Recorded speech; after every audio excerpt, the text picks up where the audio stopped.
أعوذ بالله من الشيطان الرجيم بسم الله الرحمن الرحيم اللهم صل على سيدنا ومولانا محمد وعلى آل سيدنا ومولانا محمد وعلى أصحاب سيدنا ومولانا محمد وبارك وسلم رب اشرح لي صدري ويسر لي أمري واحلل عقدة من لساني يفقهوا قولي رب يسر ولا تعسر وتمم بالخير اللهم أعنا على ذكرك وشكرك وحسن عبادتك.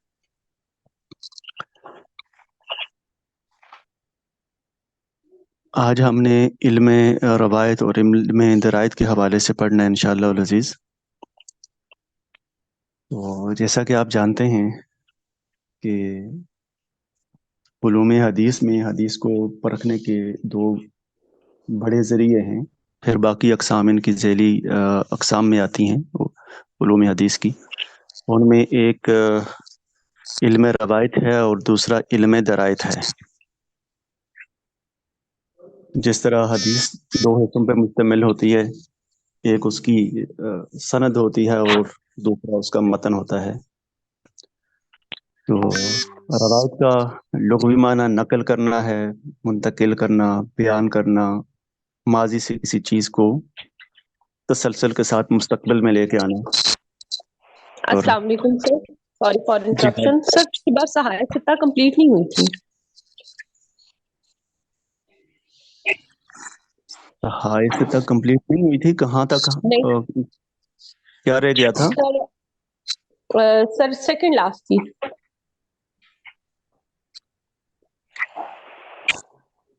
سر سنن ابن ماجہ تک پڑھ لیا تھا، 6 پڑھ لی تھی. ذرا خود اپنے نوٹس دیکھ لیتا ہوں، ایک منٹ آپ خود ذرا دیکھ لیتا ہوں.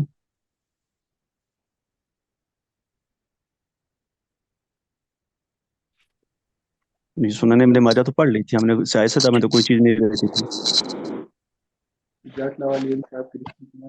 جی نہیں، سیاست مکمل ہو گئی تھی، شاید آپ کا اس وقت بھی آواز کا انٹرپشن ہوئی ہوگی، ڈسٹارشن ہوئی ہوگی، پتہ نہیں آپ کو چلا ہوگا. لیکن سر میں بھی شاید وہ میرا پھر کوئی ایشو ہوا ہوگا کیونکہ میں نے نوٹ نہیں کیا، میں نے 5 نوٹ کیے اس طرح سے. سوری. نہیں پڑھ لی تھی ہم.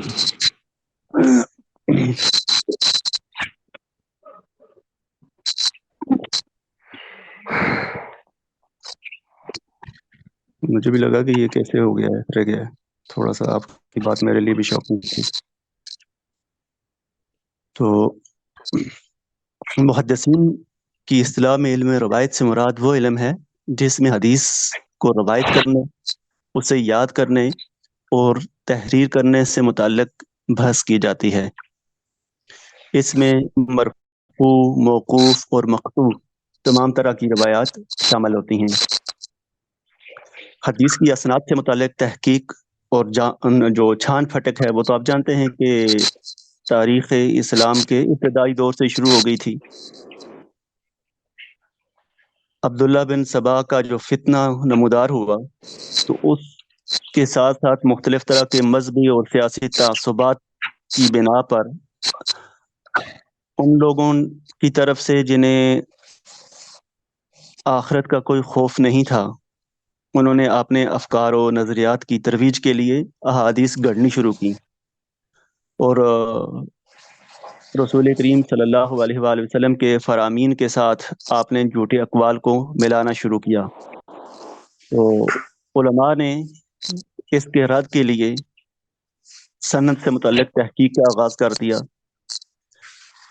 ویسے بھی اسلام کا جو عمومی مزاج ہے وہ بھی یہی ہے کہ کسی خبر کو قبول کرنے اور اس کی تشہیر کرنے سے پہلے اس کی تحقیق کی جائے.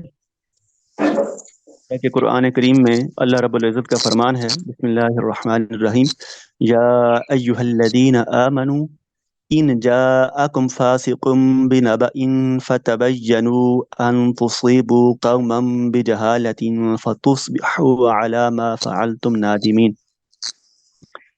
کہ ہے ایمان والو، اگر کوئی فاسق تمہارے پاس کوئی خبر لے کے آتا ہے تو اس کی خوب تحقیق کر لیا کرو، کہیں ایسا نہ ہو کہ تم لا علمی میں کسی قوم کو نقصان پہنچا بیٹھو، اس کو پہ چڑھ دوڑو اور پھر اپنے کیے پر نادم ہونا پڑے.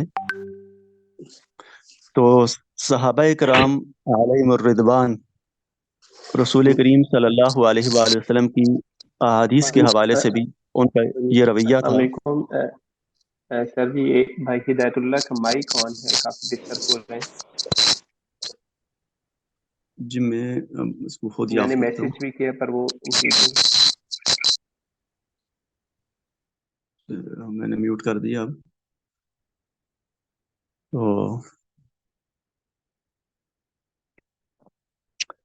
تو صحابہ کرام کا تو یہ عمومی رویہ تھا کہ جس چیز کا انہیں جس حدیث کا پتہ نہیں ہوتا تھا، جس کو وہ پہلی مرتبہ سنتے تھے تو اس کی پیرالل ذریعے سے اس کی تصدیق چاہتے تھے۔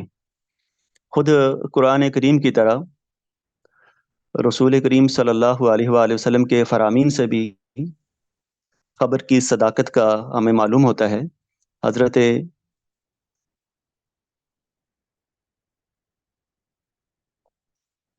حفص بن عاصم سے یہ روایت ہے کہ رسول کریم صلی اللہ علیہ وآلہ وسلم نے فرمایا کفا بالمرء کاذبا ان یحدث بکل ما سمع، کہ کسی شخص کے جھوٹا یا گناہگار ہونے کے لیے یہی کافی ہے کہ وہ ہر سنی سنائی بات آگے بڑھا دے، آگے پھیلا دے۔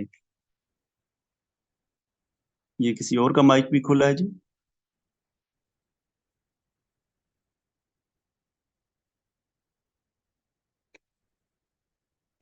تو رسول کریم صلی اللہ علیہ وسلم کا یہ فرمان تو آپ میں سے تقریباً ہر دوست نے متعدد بار سنا اور پڑھا ہے کہ من تعمد علی کذبا فلیتبوأ مقعدہ من النار، کہ جس نے جان بوجھ کر مجھ پر جھوٹی تہمت لگائی وہ اپنا ٹھکانہ جہنم بنائی، اس نے اپنا ٹھکانہ جہنم بنایا۔ تو اس نقطہ نظر سے صحابہ کرام رسول کریم صلی اللہ علیہ وسلم کی حدیث کی قبولیت کے حوالے سے نہایت احتیاط برتتے تھے، اور سب سے پہلی ہستی اس حوالے سے حضرت ابوبکر صدیق رضی اللہ تعالیٰ عنہ کی تھی کہ جنہوں نے احادیث کو قبول کرنے میں احتیاط برتی۔ پھر حضرت عمر فاروق رضی اللہ تعالیٰ عنہ کا جو قبول حدیث کے حوالے سے رویہ تھا وہ نسبتاً زیادہ سخت تھا، کہ بسا اوقات وہ گواہ طلب کرتے تھے، اور قسم کی روایات بھی ملتی ہیں کہ وہ قسم بھی اٹھواتے تھے، جس طرح کہ حضرت ابو موسیٰ اشعری رضی اللہ تعالیٰ عنہ کی وہ روایت آپ نے سن رکھی ہے، 3 مرتبہ سلام کر کے جب وہ پلٹے تو آپ نے حضرت موسیٰ اشعری رضی اللہ عنہ کو پکڑ لیا، اور انہوں نے جب یہ حدیث بیان کی تو کہا کہ اس پہ آپ گواہ لائیں۔ اسی طرح حضرت علی رضی اللہ تعالیٰ عنہ کے سامنے جب کوئی حدیث بیان ہوتی تو آپ حدیث بیان کرنے والے سے اس حدیث کے بارے میں جس کا آپ کو علم نہ ہوتا اس کے حوالے سے آپ حلف لیا کرتے تھے، کیونکہ ان کے پیش نظر رسول کریم صلی اللہ علیہ وسلم کا یہ فرمان صحابہ کرام کے پیش نظر تھا کہ علم دین جو ہے وہ حاصل کرنے کے حوالے سے دیکھنا چاہیے کہ کس سے علم دین حاصل کر رہے ہیں۔ تو ابن سیرین فرماتے ہیں کہ حضرت عثمان غنی رضی اللہ تعالیٰ عنہ کی شہادت سے پہلے لوگ زیادہ سوال جواب نہیں کیا کرتے تھے عموماً۔ یہ تو خلفائے راشدین اور صحابہ کرام کا جو رویہ ہے وہ میں نے آپ کو بیان کیا، لیکن اس وقت اس قدر جو بعد کا صورتحال پیش آئی عبداللہ بن سبا کے فتنہ کی وجہ سے، اس طرح کے خدشات نہیں تھے، اور صحابہ کرام کے طبقہ سے یہ توقع نہیں کی جا سکتی کہ کوئی شخص جو ہے وہ نعوذ باللہ من ذالک رسول کریم صلی اللہ علیہ وسلم پہ کسی طرح کی تہمت باندھے گا یا آپ کی طرف کوئی جھوٹی بات منسوب کرے گا۔ لیکن جب یہ عبداللہ بن سبا والا فتنہ نمودار ہوا تو اس کے بعد احتیاط بھی بڑھ گئی، تو محدثین اس بات کو خصوصیت کے ساتھ پیش نظر رکھتے تھے کہ ان تک جو حدیث پہنچی ہے اس کے راویوں میں اہل سنت کون ہے اور اہل بدعت کون ہے۔ اگر انہیں یہ معلوم ہو جاتا کہ یہ فلاں شخص جو ہے وہ اہل بدعت ہے تو وہ اس کی حدیث کو چھوڑ دیتے تھے، اسے قبول نہیں کرتے تھے۔ تو یہ جو پس منظر ہے اس سے ہمیں اس بات کا بخوبی علم ہو جاتا ہے کہ ابتدائی اسلام سے ہی حدیث کو قبول کرنے کے حوالے سے ایک محتاط رویہ جو ہے وہ اسی وقت شروع ہو گیا تھا، اور حدیث کی سند کی تحقیق و تفتیش کا آغاز اسی دور سے شروع ہو گیا تھا، اور یہ سلسلہ وقت کے ساتھ ساتھ آگے بڑھتا گیا۔ اور یہی وجہ ہے کہ رسول کریم صلی اللہ علیہ وآلہ وسلم کی طرف جتنی بھی جھوٹی روایات منسوب کی گئی ہیں وہ تمام کو صحیح روایات سے الگ کر لیا گیا. جو وضع کی گئی گڑھی گئی احادیث تھیں ان کو الگ کر لیا گیا، ضعیف حدیثوں کو الگ کر لیا گیا اور صحیح احادیث کو الگ کر لیا گیا. یہ محدثین کی بہت بڑی خدمت ہے جس کا دنیا کے کسی دوسرے مذہب میں اور کسی دوسرے علم میں اس کی کوئی مثال نہیں ملتی. اور یہ ایک ایسا علم ہے علوم الحدیث کا یا اسناد کو اور حدیث کو جانچنے کا، باقی سارے جو جتنے بھی متعلقہ اس کے ذیلی علوم ہیں یہ سارے مسلمانوں کی اپنی ایجاد ہیں، اپنی اختراع ہیں. اس سے پہلے اس طرح کی کوئی علمی روایت نہیں تھی کہ جس کو مسلمانوں نے کاپی کیا ہو، بلکہ آپ نے رسول کریم صلی اللہ علیہ وسلم سے، آپ نے محبوب نبی سے مسلمانوں کی، محدثین کی محبت، الفت اور آپ کی اتباع کا یہ جذبہ تھا کہ محدثین نے اپنی زندگیاں اس کام کے لیے وقف کیں اور بسا اوقات سینکڑوں میل کا سفر ایک حدیث کو کے حصول کے لیے یا اس کی سند کی تحقیق و تفتیش کے لیے انہوں نے کیا. حضرت عبداللہ بن مبارک علیہ رحمہ کا فرمانا ہے کہ اگر اسناد کا علم نہ ہوتا تو جس کے جی میں جو کچھ آتا وہ کہتا پھرتا. الاسناد من الدین ولولا الاسناد لقال من شاء ما شاء، کہ اسناد کا علم تو دین کا حصہ ہے، اگر یہ اسناد کا علم نہ ہوتا تو جس کے جی میں جو کچھ آتا وہ کہتا جاتا. تو اس اسناد کے علم نے رسول کریم صلی اللہ علیہ وآلہ وسلم کی احادیث کو محفوظ کر دیا ہے قیامت تک کے لیے. یہ نام بتا دیں دوبارہ، یہ نام کیا ہے؟ یہ حضرت عبداللہ بن مبارک رضی اللہ تعالیٰ عنہ جی ٹھیک. تاریخ اسلام کی معروف ہستی ہیں، غالباً تابعین میں آپ کا شمار ہوتا ہے.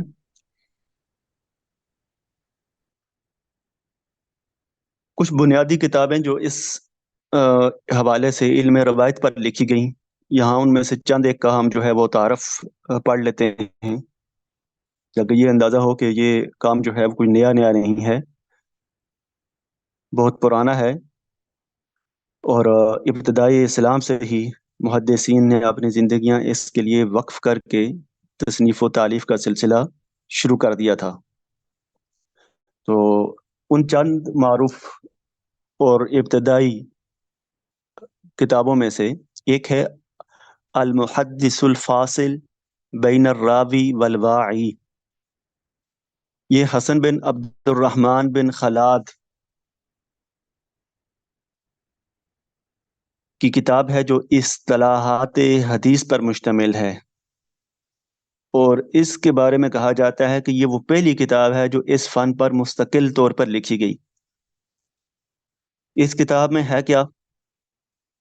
ایک تو اصطلاحات ہیں حدیث کی، دوسرا اس میں راوی اور محدث کے آداب ہیں، تحمل حدیث یعنی حدیث کو حاصل کرنے اور آگے ادا کرنے کی سیغے ہیں.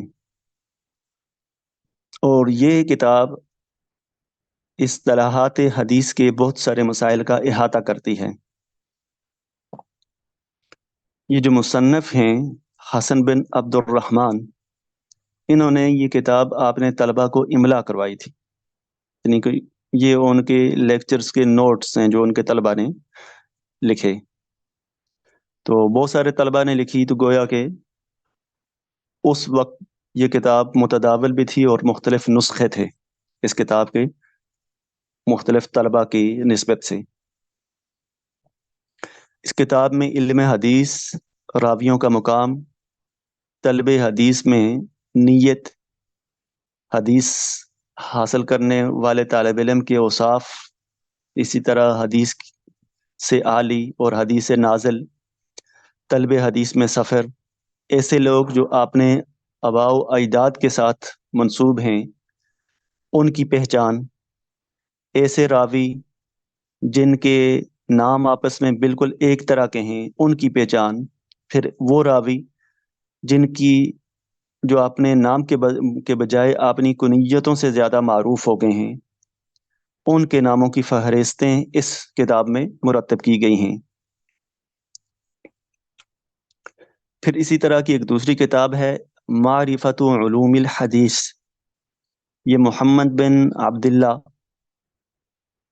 کی کتاب ہے، جو امام حاکم کے نام سے معروف ہیں۔ امام حاکم محمد بن عبداللہ کی یہ کتاب ہے، اور اس میں انہوں نے علوم الحدیث کی 52 انواع کا ذکر کیا ہے۔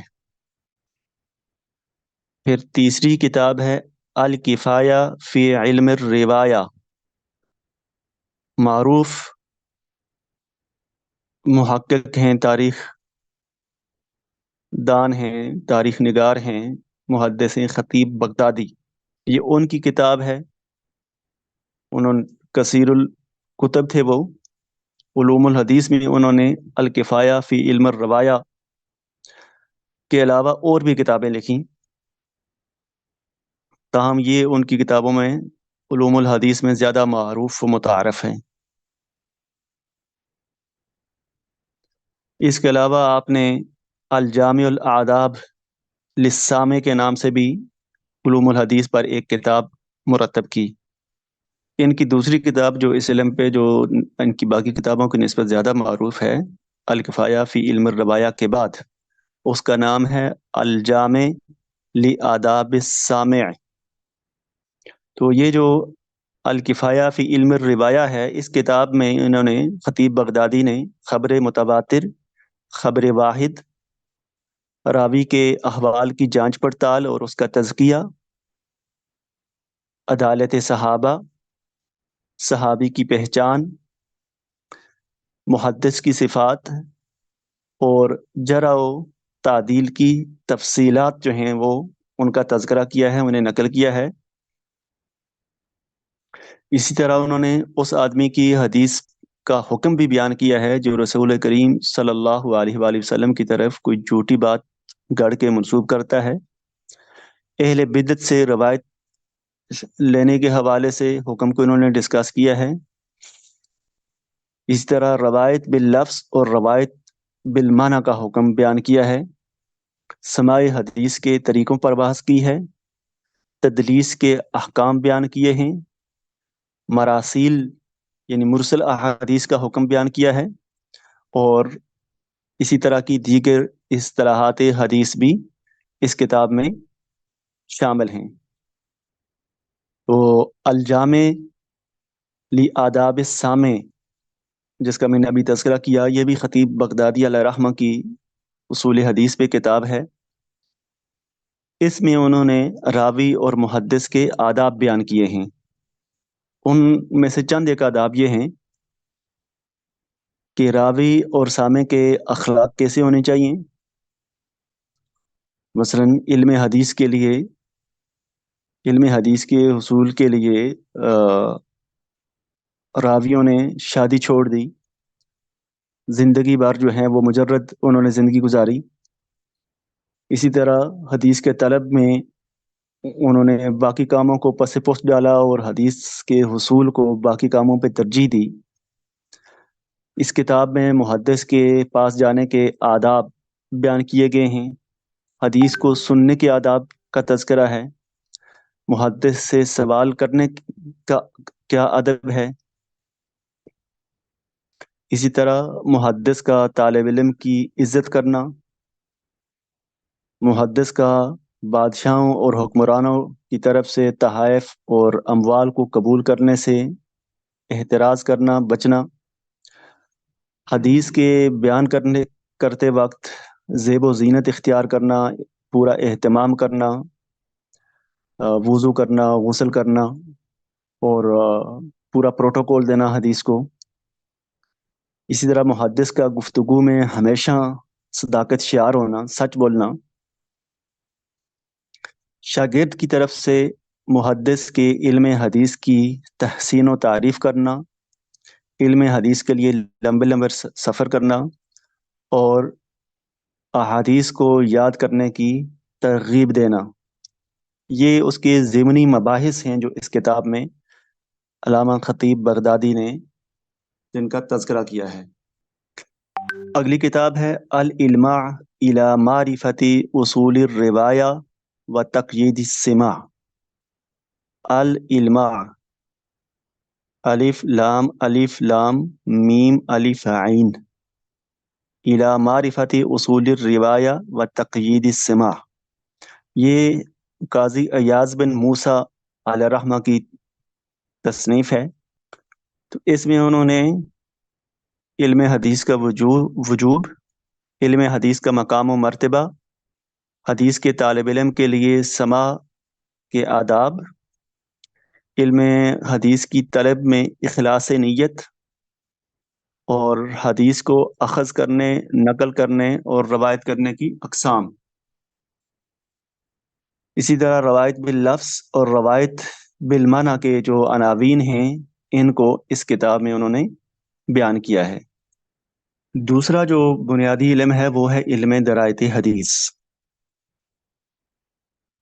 درایت کا جو لغوی معنی ہے وہ غور و فکر کرنا اور اسرار و رموز سے واقفیت حاصل کرنا ہے۔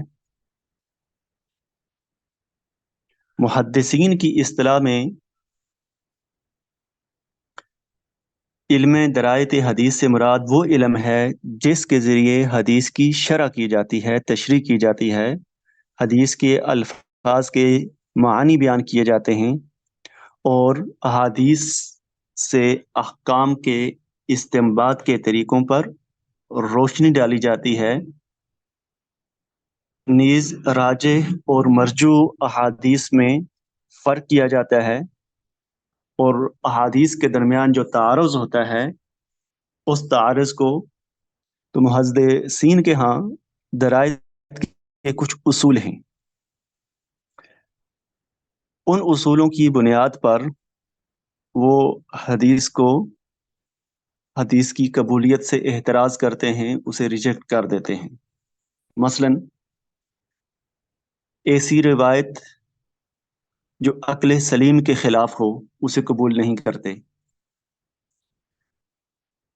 اسی طرح ایسی روایت جو دین کے مسلمہ اصولوں کے خلاف ہو اسے بھی قبول نہیں کرتے، اسی طرح ایسی روایتیں جو مخصوصات اور مشاہدات کے خلاف ہوں ان بھی محدثین علم درایت کی بنیاد پر قبول نہیں کرتے۔ مثلا ایک روایت ہے کہ بینگن کھانا ہر مرض کی دوا ہے، جبکہ مشاہدہ سے یہ بات طبی طور پہ ثابت ہو چکی ہے کہ بینگن ہر مرض کی دوا نہیں ہے۔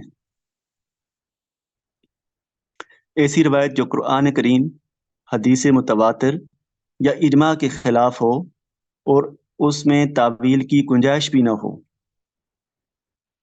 جیسا کہ حضرت عائشہ صدیقہ رضی اللہ تعالیٰ عنہ کے سامنے ایک مرتبہ فال نکالنے کی روایت بیان کی گئی، تو حضرت عائشہ صدیقہ رضی اللہ تعالیٰ عنہ نے فرمایا کہ رسول کریم صلی اللہ علیہ وآلہ وسلم یہ کس طرح فرما سکتے ہیں جبکہ قرآن کریم میں بالکل واضح ہے کہ ان الامر کلہ للہ، کہ معاملہ حکم تو سارا اللہ تعالیٰ کے لیے ہے۔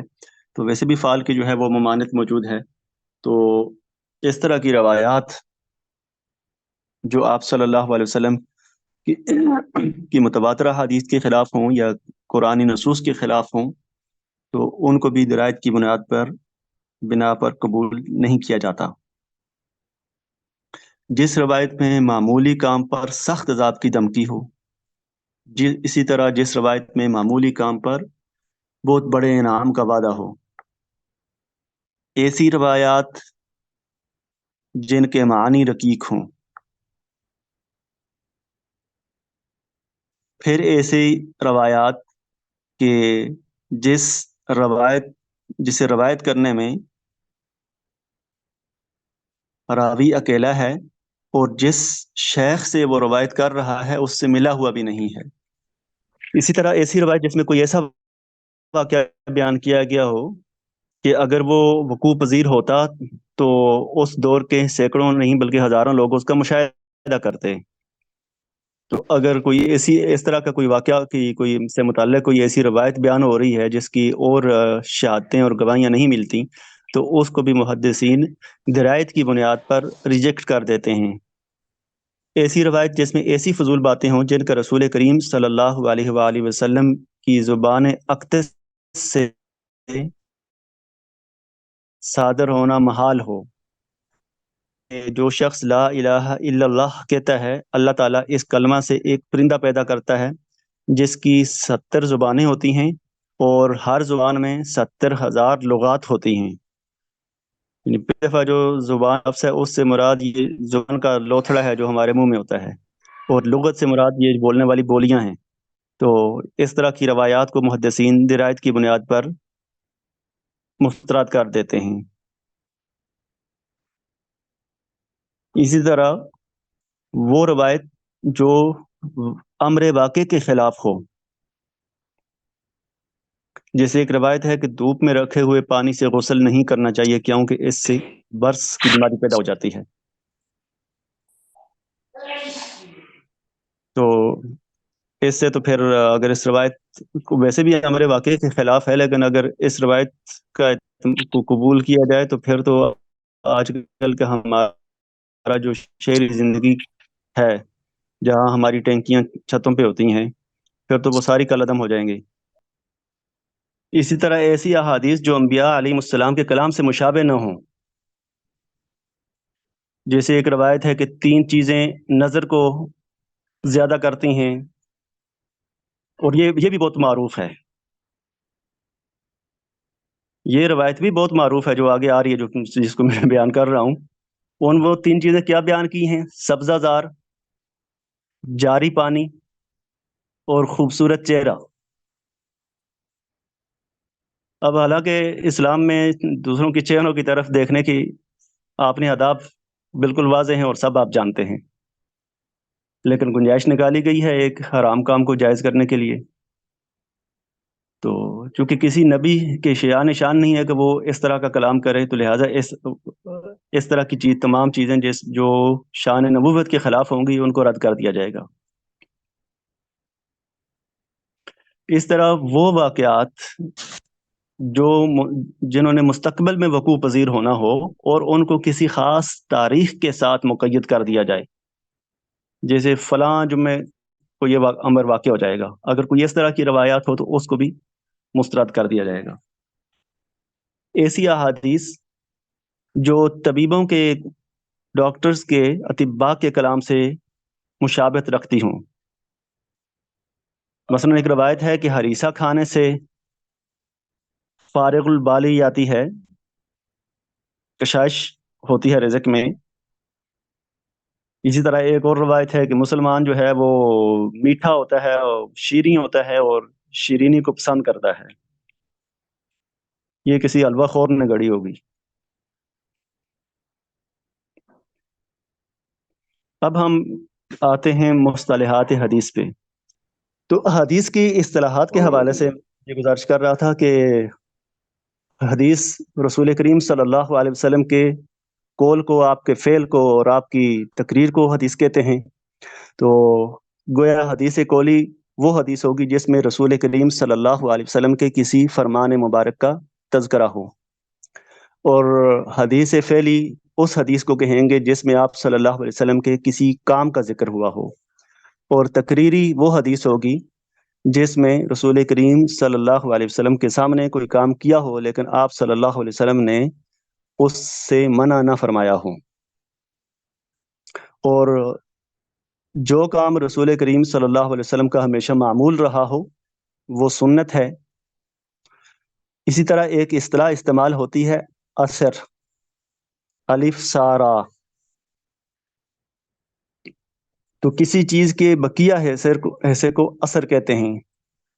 چونکہ یہ جو لفظ ہے یہ حدیث کے مترادف کے طور پر بھی بولا جاتا ہے اور علوم الحدیث میں بکثرت استعمال ہوتا ہے، لیکن فرق کے لیے اگر ہم حدیث اور اثر میں فرق کرنا چاہیں تو حدیث کا لفظ رسول کریم صلی اللہ علیہ وسلم کے اقوال کے ساتھ خاص کر دیا گیا ہے، چونکہ جو ابتدائی زمانہ تھا اس میں حدیث کا لفظ جو ہے وہ صحابہ کرام کے لیے بھی بولا جا رہا تھا، اور اثر کا لفظ رسول کریم صلی اللہ علیہ وسلم کے اقوال و افعال کے لیے بھی بولا جا رہا تھا۔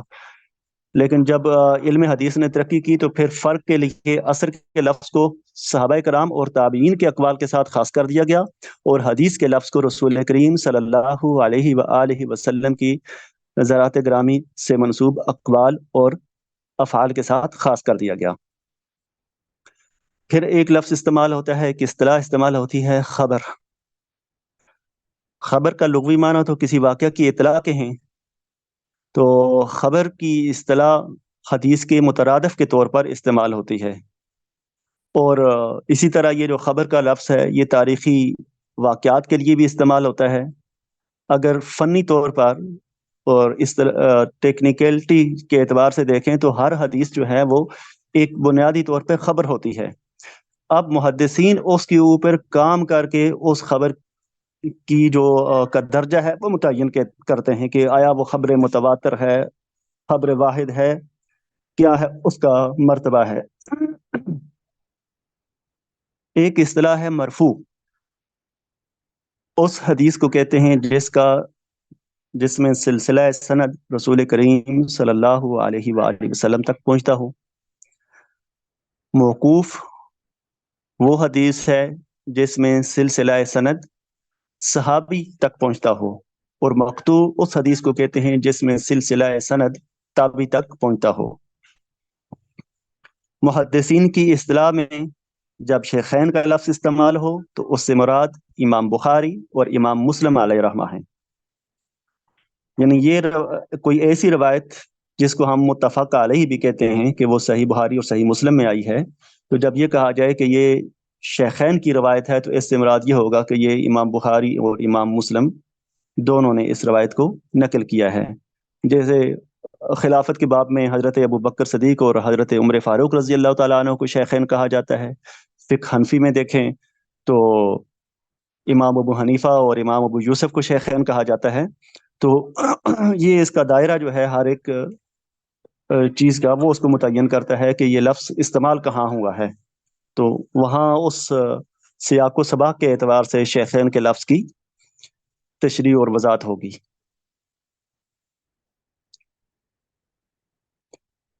ایک اصطلاح استعمال ہوتی ہے تعامل۔ تعامل لفظی طور پر عمل کرنے کو کہتے ہیں، بام معاملہ کرنا۔ تو صحابہ کرام کے ہاں حدیث کو محفوظ کرنے کا ایک طریقہ یہ تھا کہ وہ حدیث پر عمل کو اپنا معمول بنا لیا کرتے تھے۔ تو صحابہ کرام کے اس عمل کرنے کی جو ان کی روایت ہے، جو ان کی پریکٹس ہے، اس کو تعامل صحابہ کہا جاتا ہے۔ تو علوم الحدیث میں جب یہ تعامل کا لفظ استعمال ہوتا ہے تو عموماً اس سے مراد صحابہ کرام کا تعامل ہی ہوتا ہے، اور اگر تابعین کا تعامل ہو تو اس کی پھر وضاحت ہوتی ہے کہ تعامل تابعین۔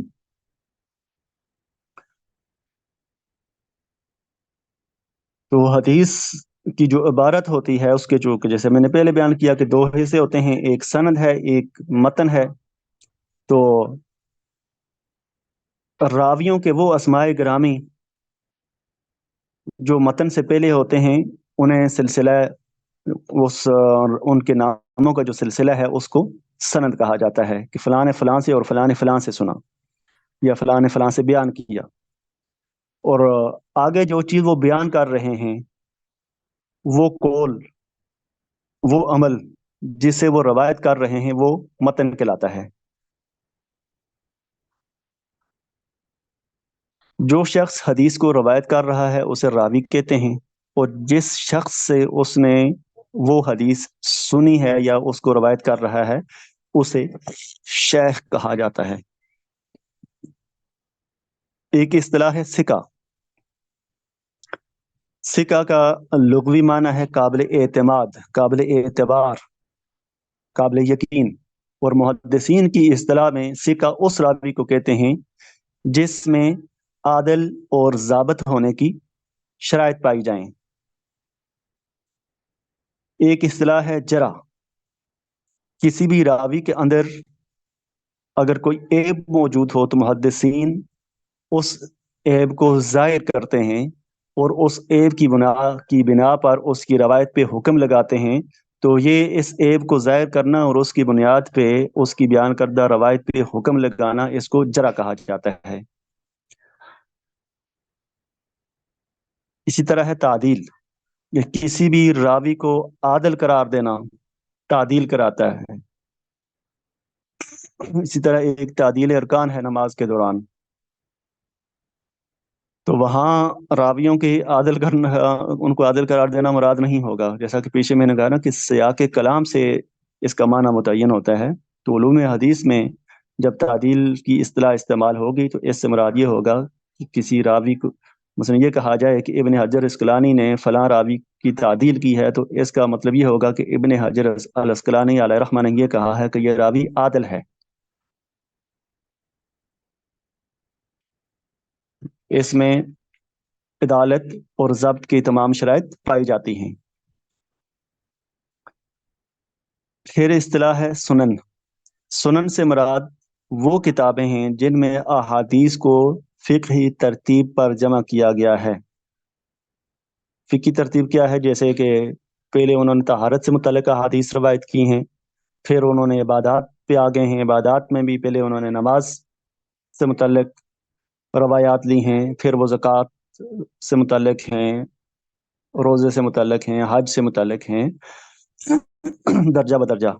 تو فقہی ترتیب پر جس کتاب میں روایات کو جمع کیا گیا ہو وہ کتاب سنن میں شمار ہوگی۔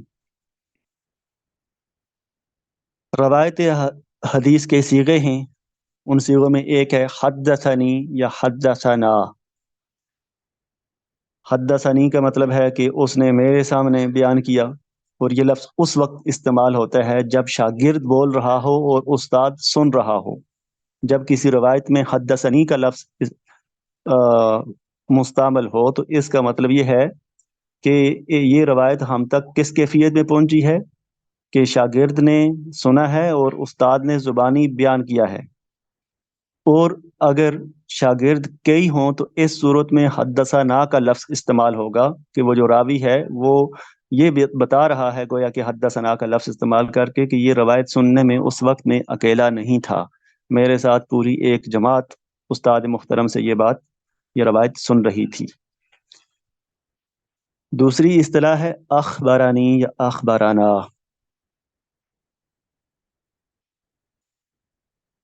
اس کا مطلب ہے اس نے مجھے خبر دی، اور یہ لفظ اس وقت استعمال ہوتا ہے جب شاگرد اکیلا ہی استاد سے سن رہا ہو۔ اس صورت میں شاگرد کہتا ہے اخبرانی۔ اگر شاگرد کے ساتھ دوسرے لوگ بھی سن رہے ہوں تو اس وقت استاد کوئی حدیث بیان کرے تو شاگرد کہتا ہے اخبارنا۔ اصول حدیث۔ اصول حدیث سے مراد وہ قواعد و ضوابط ہیں جن کے ذریعے کسی بھی حدیث کی سند اور اس کے متن کی جانچ پرکھ کی جاتی ہے کہ یہ حدیث قابل قبول ہے یا قابل قبول نہیں ہے۔ یہ جو شروع سے لے کر ابھی تک اور آج بالخصوص ہم اصطلاحات پڑھ رہے ہیں، یہ ہو سکتا ہے کسی پیپر میں آ جائیں، اس لیے ان کو یاد رکھنا اہم ہے، اہمیت کا عمل ہے۔ بالغانی، یہ بالغنا یعنی مجھے یہ روایت پہنچی یا ہمیں یہ روایت پہنچی، تو محدثین کرام یہ لفظ اس وقت استعمال کرتے ہیں جب وہ کوئی حدیث سند کو ذکر کیے بغیر بیان کرتے ہیں تو وہ کہتے ہیں بالغنا۔ یہ الفاظ امام مالک علیہ رحمہ نے اپنی موطا میں کثرت سے استعمال کیے ہیں۔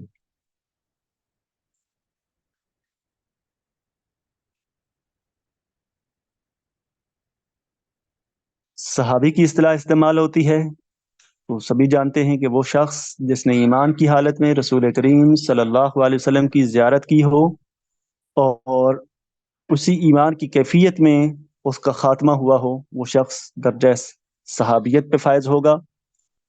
وہ شخص جس نے ایمان کی حالت میں کسی صحابی کی زیارت کی ہو اور ایمان پر ہی اس کا خاتمہ ہوا ہو وہ تابعی ہوگا، اور جس نے کسی تابعی کی زیارت کی ہو ایمان کی حالت میں اور ایمان کی حالت میں ہی اس کا خاتمہ ہوا ہو وہ تبع تابعی کہلائے گا۔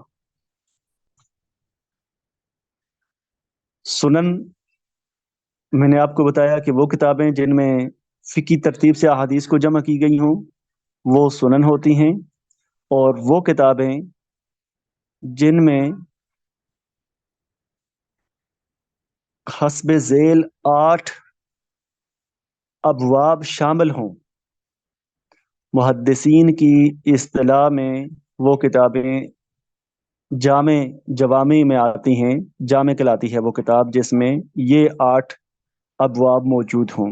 ایک کتاب سنن بھی ہو سکتی ہے اور جامع بھی ہو سکتی ہے، یہ دونوں ایک دوسرے کے مغایر اصطلاحات نہیں ہیں۔ وہ 8 کون کون سے ہیں؟ نمبر 1 عقائد، جس میں عقائد ہوں۔ نمبر 2 احکام۔ نمبر 3 زہد۔ نمبر 4 آداب۔ نمبر 5 تفسیر۔ نمبر 6 شمائل۔ نمبر 7 فتن یعنی فتنے، اور نمبر 8 مناقب۔ میں دہرا دیتا ہوں، یہ 8 ابواب جس کتاب حدیث کی جس کتاب میں موجود ہوں وہ کہ اس کتاب پہ جامع کا لفظ کا اطلاق ہوتا ہے۔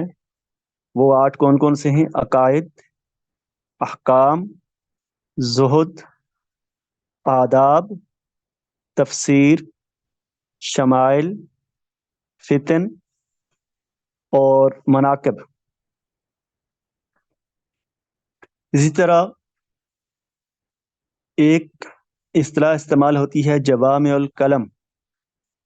جوامع الکلم اس کلام کو کہا جاتا ہے جس کے الفاظ تو مختصر ہوں لیکن وہ بہت زیادہ معانی پر مشتمل ہوں۔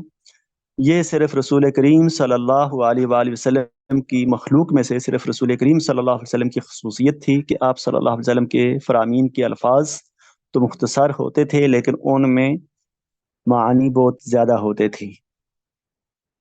اربعین ایسی کتابیں ہیں جن میں 40 روایات کو جمع کیا گیا ہے، اور ان اربعین کی تصانیف کا اصل مقصد رسول کریم صلی اللہ علیہ وسلم کی شفاعت کا مستحق بننا ہے، کیونکہ ایک روایت میں یہ چیز موجود ہے کہ جس شخص نے 40 روایات جمع کی اس کے لیے جنت کی بشارت ہے، شفاعت کی بشارت ہے۔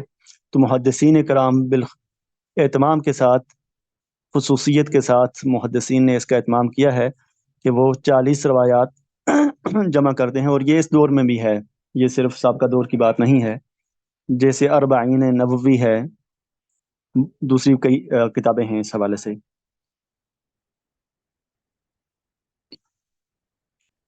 ایک اصطلاح ہے سماع۔ حدیث کا سننا سماع کہلاتا ہے۔ حدیث کے حاصل کرنے کا یہ ایک ذریعہ ہے جس میں استاد یا محدث اپنے حافظے سے یا اپنی کتاب سے خود روایت کرتا ہے اور طلبہ اس کو سنتے ہیں۔ تو اس میں شاگرد سمعت یا سمعنا کے الفاظ استعمال کرتے ہیں۔ ایک اصطلاح ہے شاذ۔ جب کوئی ثقہ یا قابل اعتماد راوی اپنے سے زیادہ اوثق یا اپنے سے زیادہ قابل اعتماد راوی کی مخالفت کرتا ہے تو اس کی روایت شاذ روایت کہلائے گی، اور جو اس سے زیادہ ثقہ اور راوی تھا، زیادہ محفوظ راوی تھا، اس کی روایت محفوظ کہلائے گی۔ زیادہ جو قابل اعتماد راوی تھا اس کی روایت محفوظ کہلائے گی۔ جو مخالفت کرنے والا ہے اس کی روایت شاذ، اور جس کی مخالفت کی گئی ہے، اور اس صورت میں کہ جب جس کی مخالفت کی گئی ہے وہ اس مخالفت کرنے والے سے زیادہ اوثق ہے، زیادہ قابل اعتماد ہے، تو اس کی روایت محفوظ کہلائے گی۔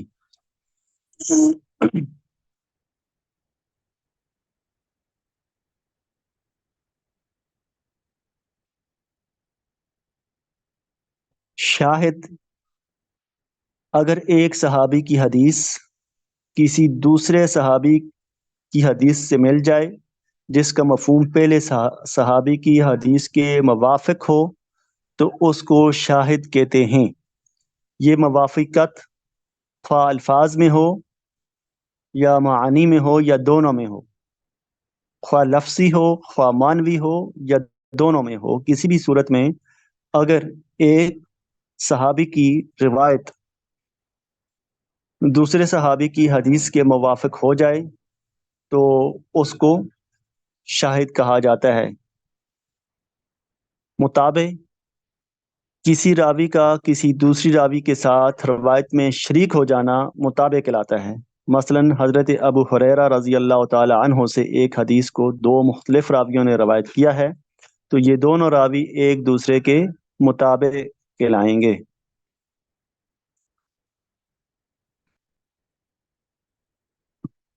حدیث کی سب سے بلند تر قسم متواتر۔ متواتر کا لغوی معنی ایک چیز کا دوسری چیز کے پیچھے وقفے کے ساتھ آنا ہے، اور اس کا اصطلاحی مفہوم یہ ہے کہ ایسی حدیث جس کو ایسی جماعت روایت کرتی ہو جس کا جھوٹ پر متفق ہونا عقلاً اور عادتاً ناممکن ہو، محال ہو، ایسی روایت متواتر کہلائے گی۔ صحیفہ کی اصطلاح استعمال ہوتی ہے تو ایسی کاپی، ایسی نوٹ بک، ایسی بیاض جس میں کوئی صحابی یا تابعی یا بعد کے دور کا کوئی شخص احادیث کو لکھتا رہتا ہے اس کو صحیفہ کہتے ہیں۔ ضبط کا معنی ہے محفوظ کرنا، تو ضبط راوی کا مطلب یہ ہے کہ راوی نے حدیث کو محفوظ کیا یا تو آپ نے حافظے کے ذریعے یا لکھ کر، یہ مراد ہے۔ اور عدالت سے مراد وہ شرائط ہیں جو کسی بھی راوی کی حدیث کو قبول کرنے کے لیے ضروری ہوتی ہیں۔ وہ شرائط کون کون سی ہیں؟ وہ 5 شرائط ہیں۔ ایک یہ ہے کہ راوی عاقل ہو، دوسری یہ ہے کہ وہ مسلمان ہو، تیسری یہ ہے کہ وہ بالغ ہو، چوتھی یہ ہے کہ وہ صاحب اخلاق ہو، پانچویں یہ ہے کہ وہ متقی ہو۔ اگر یہ 5 شرائط پائی جائیں گی، عقل، اسلام، بلوغت، اخلاق اور تقوی، یہ 5 شرائط جس راوی میں ہوں گی اس راوی کو عادل قرار دیا جائے گا۔ علت ان پوشیدہ عیوب کے لیے استعمال ہونے والی اصطلاح ہے جو روایت سے بظاہر معلوم نہ ہو سکیں۔ علت کا میں کہہ رہا تھا کہ علت وہ پوشیدہ عیب ہے جو بظاہر معلوم نہ ہو سکتا ہو، بلکہ اس کے لیے دقت نظر کی ضرورت ہوتی ہے، اور عام آدمی کو پتہ نہیں چلتا، عام حدیث کے عام طالب علم کو۔ محدثین ہی علت کو معلوم کر سکتے ہیں۔ موضوع من گڑت حدیث کو کہتے ہیں۔ یہ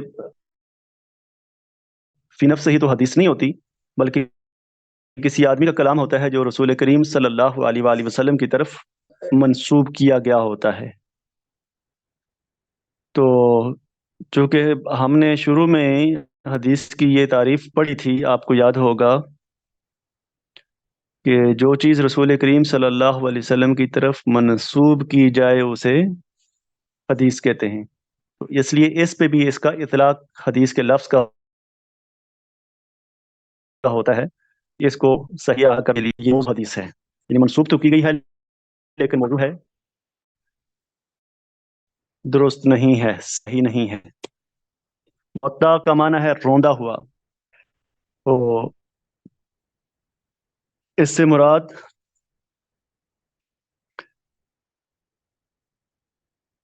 وہ کتاب ہے جس کی طرف علماء کرام چلے ہوں، ائمہ کرام میں اس کے متعلق گفتگو کی گئی ہو اور اس سے اتفاق کیا گیا ہو، جیسے مقطع امام مالک ہے۔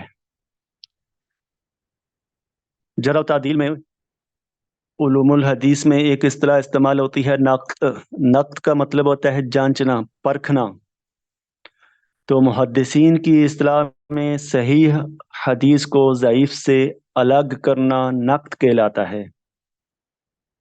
تدلیس تدلیس سے مراد سند میں موجود کسی عیب کو چھپانا اور اس کی خوبیوں کو ظاہر کرنا ہے.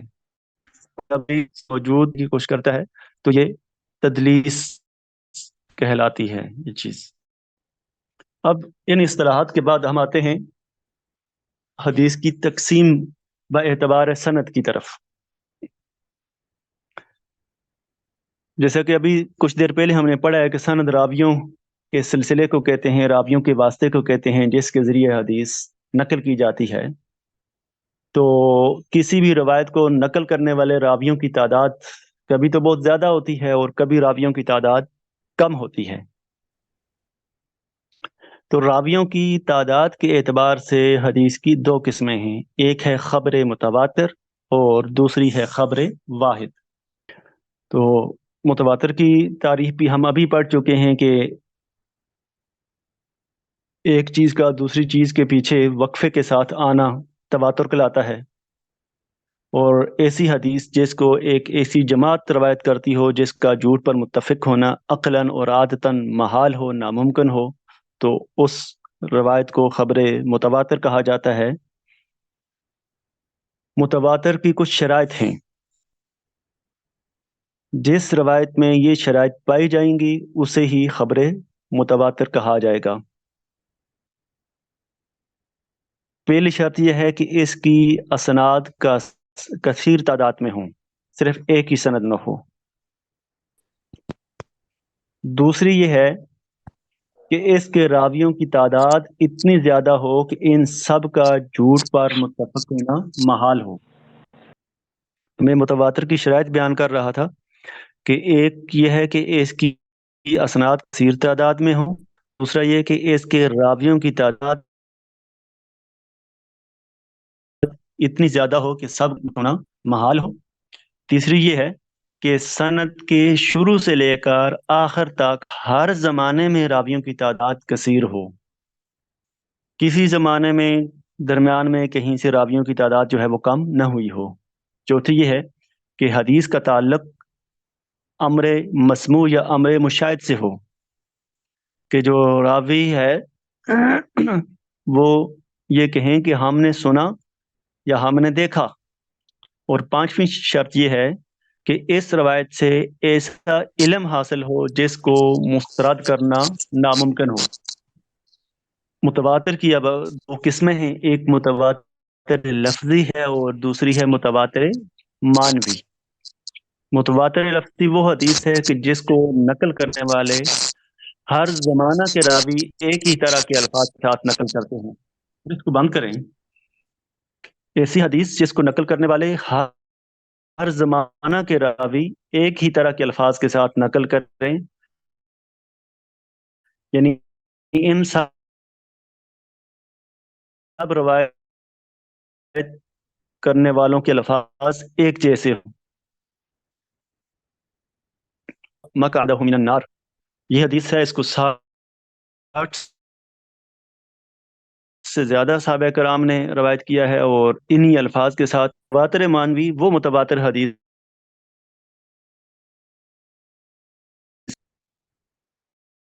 راویوں کے الفاظ تو آپس میں نہ ملتی ہوں لیکن ان کی تمام روایات کا معنی و مفہوم ایک جیسا ہو. خبر متواتر کی حیثیت کیا ہے؟ خبر متواتر کی حیثیت اور اس کا حکم یہ ہے کہ اس پر عمل کرنا واجب ہوتا ہے، ضروری ہوتا ہے.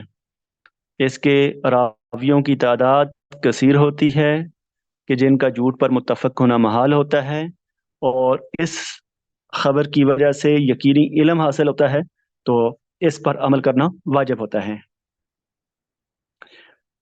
اب ایک لفظ استعمال ہوتا ہے اس میں متواتر کی تعریف میں کہ اس کے راویوں کی تعداد جو ہے وہ کثیر ہو. کثیر کی کیا تعریف ہے؟ اس حوالے سے محدثین کا آپس میں اختلاف ہے. 10 سے لے کر 70 تک تعداد محدثین نے بتائی ہے.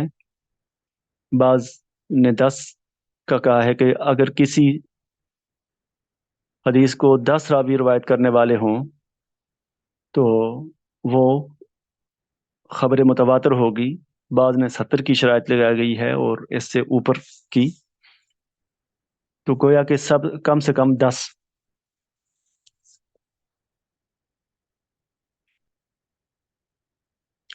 دوسری قسم جو خبر کی تھی، پہلی تو ہم نے پڑھی متواتر، دوسری قسم ہے خبر واحد۔ خبر واحد وہ ہے جسے ایک شخص نے روایت کیا ہو۔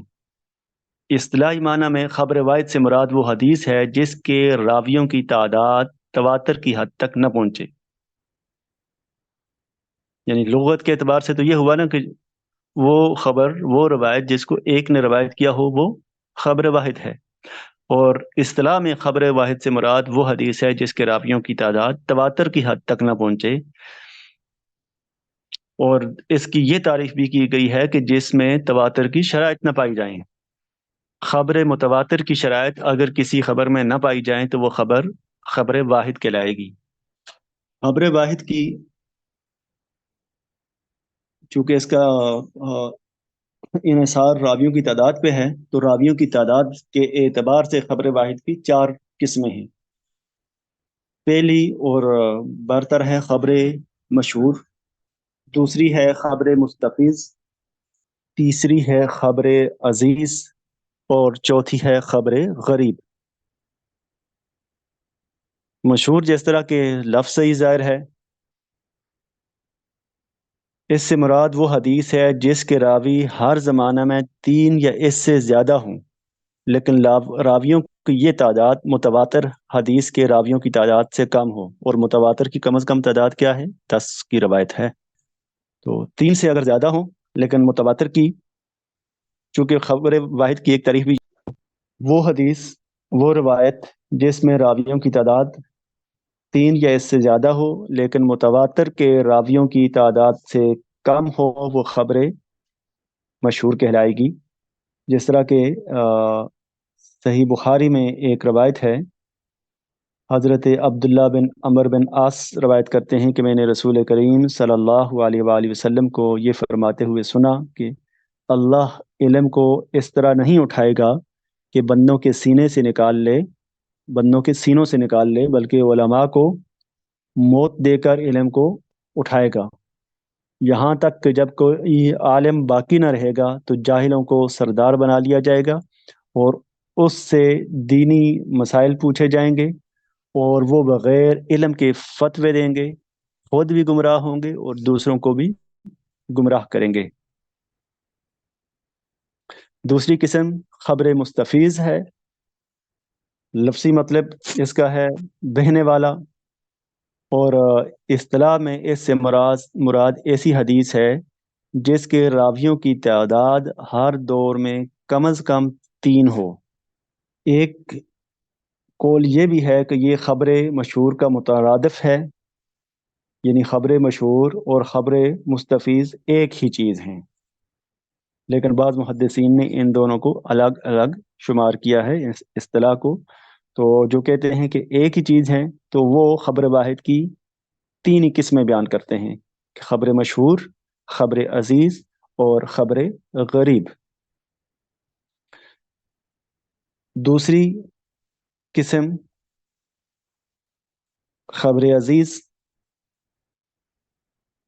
لغوی معنی نادر و نایاب ہونا، اور محدثین کی اصطلاح میں خبر عزیز سے مراد وہ حدیث ہے جس کے راوی ہر طبقہ میں 2 ہوں۔ کسی طبقہ میں راوی 2 سے زیادہ ہو جائیں تو ہو جائیں، لیکن 2 سے کم نہ ہوں۔ جس طرح کہ ایک روایت ہے جو یعقوب بن ابراہیم، عبدالعزیز بن صہیب، آدم بن ابی یاس، شعبہ، قتادہ، اور انہوں نے حضرت انس رضی اللہ تعالیٰ عنہ سے روایت کی ہے کہ نبی کریم صلی اللہ علیہ وسلم نے فرمایا، تم میں سے کوئی شخص مومن نہیں ہو سکتا جب تک میں اس کے نزدیک اس کے والد اور اس کی اولاد اور تمام لوگوں سے زیادہ محبوب نہ ہو جاؤں۔ لا یؤمن احدکم حتی اکون احب الیہ من والدہ وولدہ والناس اجمعین۔ تیسری قسم، اور اگر دوسری ترتیب شمار کریں تو چوتھی قسم کیا آتی ہے؟ خبر غریب۔ غریب کا لغوی معنی ہے تنہا ہونا، اپنے عزیز و اقارب سے دور ہونا۔ تو محدثین کی اصطلاح میں غریب وہ حدیث ہے جس کی صرف ایک سند ہو، یعنی اس کا راوی صرف ایک ہی ہو، اور ہر طبقہ میں ایک راوی ہو، کسی طبقہ میں ایک سے زائد بھی ہو گئے ہوں تو حرج نہیں ہے، لیکن عمومی طور پر ایک ہو۔ اب آتی ہے خبر واحد کی حیثیت، اس کا حکم۔ تو محدثین کہتے ہیں کہ خبر واحد حجت ہے، اس پر عمل ضروری ہوتا ہے کیونکہ اس سے علم یقینی حاصل ہوتا ہے۔ السلام علیکم سر، ایک سوال تھا ذہن میں۔ جی وعلیکم السلام ورحمۃ اللہ۔ سر شروع میں آپ نے احادیث کو پہچاننے کا یا اس کو پرکھنے کا ایک چیز عقل کو ذکر کیا تھا۔ جی جی تو سر علم حدیث یا یہ جو ہم بطور شریعت ماخذ ہیں، علم قرآن ہے یا حدیث ہے، تو یہ تو ایک یقینی علم ہے، اور جو علم اطباء کا ہے یا عقل ہے یہ مشاہدہ اور تجربہ ہوتا ہے، اور یہ جی ضنی چیز ہے۔ تو ہم ایک ضنی چیز سے ایک یقینی چیز کو پرکھ پا رہے ہوتے ہیں، اس کو غلط اور صحیح کر رہے ہیں۔ یہ سر کیا ممکن ہے ایسا؟ یہ عقل جو ہے یہ حجت تامہ نہیں ہے، اور منزل بھی نہیں ہے، چراغ راہ ہے۔ اس کو ہم چراغ کے طور پہ ہی استعمال کریں گے، کیونکہ صرف عقل کی بنیاد پہ تو ہم نہیں پرکھ رہے ہوتے۔ اگر تو جی صرف سر۔ عقل کی بنیاد پر پرکھ رہے ہوں تو پھر تو اس طرح کی روایت جو ہے وہ قابل قبول ہی نہیں ہوگی۔ اس کی پرکھنے کی بنیادیں اور ہیں، لیکن عقل سے مراد یہ ہے کہ آدمی عقل مند ہو، وہ پاگل نہ ہو، مخبوط الحواس نہ ہو۔ تو عقل کی دولت جو اللہ تعالیٰ نے دی ہے وہ صحیح اور غلط کی پہچان کے لیے ہے، بذات خود جو ہے وہ عقل سے یقینی علم حاصل نہیں ہوتا۔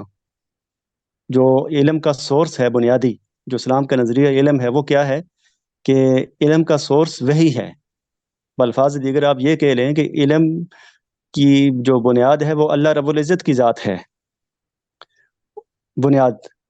جی سر۔ السلام علیکم سر، یہ ایک سوال ذہن میں سر ایک چیز اور ہی تھی کہ اطباء کا جو علوم، اطباء کا جو علم ہے وہ تبدیل ہوتا مشاہدہ اور رہا ہے، یس؟ مخصوصات کو جی مشاہدہ دیکھیں، تمام جو سائنسی علوم ہیں نا، ہم زیادہ گہری بات میں نہیں جائیں گے جو کہ میں نے 11 بجے سٹاپ کرنا تھا۔